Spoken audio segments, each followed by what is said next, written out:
Makapuso update sa mga inireklamong surot umano sa NAIA. Nagsagawa na ng deep disinfection sa mga upuang pinaghihinalaang pinagpugaran ng mga ito at posible rin umanong imported ang mga ito.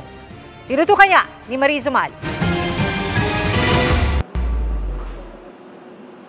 Ganito karaming surot ang natanggal at nangamatay matapos bugahan ng kemikal na panlinis ang mga gang chair ng NAIA Terminal 3. Ipinakita sa amin ang deep disinfection sa mga upuan matapos may mag-post online ng mga pantal na tinamo umano sa kagat ng surot matapos umupo sa mga ito. Quarterly naman daw ikinakasa ang ganitong deep disinfection na tumatagal ng 3 araw kada batch o higit pa. Ang pagbuga ng spray kontra insekto sa unang araw, susundan pa ng inspeksyon para masigurong patay ang insekto sa ikalawang araw. At pressure washing o paglilinis ng sabon at tubig para matanggal ang laso ng kemikal sa ikatlong araw. Hiwalay pa raw dyan ang araw-araw na disinfection sa ibang mga upuan. How can that be? Particularly that these chairs are made of steel. I'm not going to make any excuses, no? But I saw the chairs, you know. How can a bug, stay there? Unless somebody brought it. But I'm not saying hindi pwede mangyari. It can happen. Hinala naman ng Pest Control Services. Kalimitan po sa treatment na ginagawa natin is ang namamatay lang po is yung mga adult. So yung itlog po kasi hindi naman kayang patayin ng chemical.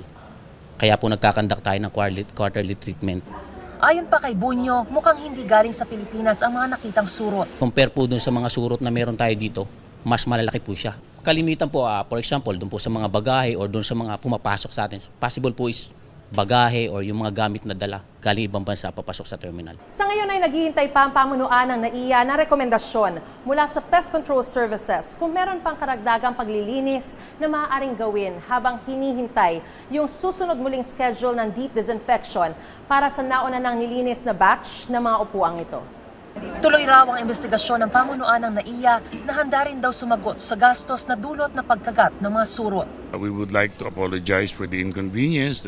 We would try to assure the public that every time that they come over here, we will see to it that everything is okay. Kung ang mga gang chair ay nililinis lang pero ibabalik pa rin, ang mga rattan chair naman sa NAIA Terminal 2 ay tuluyan ang tatanggalin. Kaya marami sa mga pasahero ang nakasalampak muna sa sahig at hindi naman daw nila iniinda. Pag nilinis, hindi naman agad mayakat yun eh. We're looking into the possibility of probably getting more gang chairs na bago. Yung iba pinipinturahan na. Para sa GMA Integrated News, Mariz Umali, nakatutok, 24 oras.